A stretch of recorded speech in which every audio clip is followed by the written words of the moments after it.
नमस्कार मंडळी, कुणाल अंकिता यांच्या यूट्यूब चॅनलमध्ये तुमचं खूप मनापासून स्वागत आहे.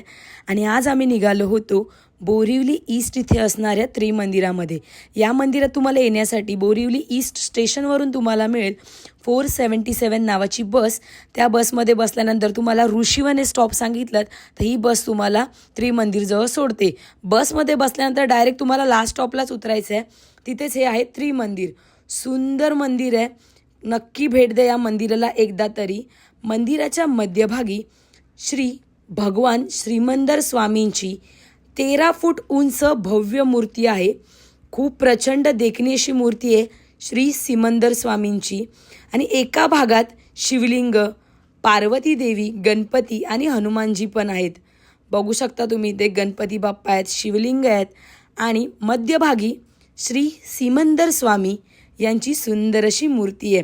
तर दुसऱ्या भागामध्ये श्री कृष्ण भगवान, तिरुपती बालाजी, श्रीनाथजी, अंबा माता, भद्रकाली माता विराजमान आहेत. आणि यांच्यासोबत गरुड देव आणि त्यांच्याच बाजूला आई तुळजाभवानी देवीची मूर्ती देखील या मंदिरामध्ये आहे. कारण ही देवी मराठा राजा शिवाजी महाराजांचे रक्षक देवता होती आणि महाराष्ट्रातील लोकांकडनं तिची मोठ्या प्रमाणात पूजा केली जाते. संपूर्ण महाराष्ट्राची कुलस्वामिनी आहे ती. आणि मंदिराच्या एका बाजूला पाहाल तर हा हिरवागार निसर्गरम्य असा परिसर आहे. आणि मंदिराच्या आतमधला पण परिसर बघू शकता संपूर्ण तुम्ही. खूप भारी वाटतं. मंदिराचे मुख्य शिखर 108 फूट उंच असून गुलाबी वाळूच्या दगडावर नक्षीकाम केलेले आहे. येथे 10,000 चौक फुटाचा मुख्य असा सभामंडप आहे. हे ठिकाण दादा भगवान यांच्या शिकवणीशी जोडलेले असून येथे ध्यान धारणा करण्यासाठी शांत आणि निसर्गरम्य वातावरण आहे. हे जे पाहताय ते संजय गांधी राष्ट्रीय उद्यान याचाच एक भाग म्हटला तरी चालेल. आम्ही 2-3 वेळा आलेलो तेव्हा आम्हाला इथे सांबर सिंगाचं देखील दर्शन झालेलं.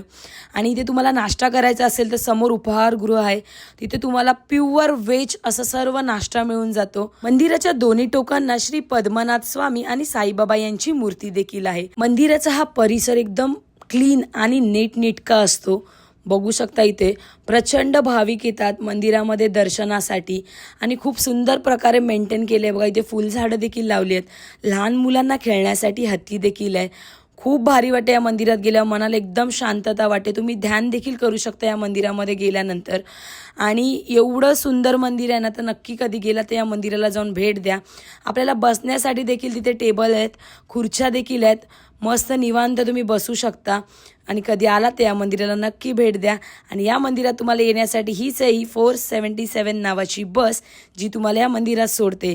तर कसा वाटला व्हिडिओ नक्की कमेंट करा. आवडला तर लाईक करा, शेअर करा, सबस्क्राईब करायला विसरू नका. धन्यवाद.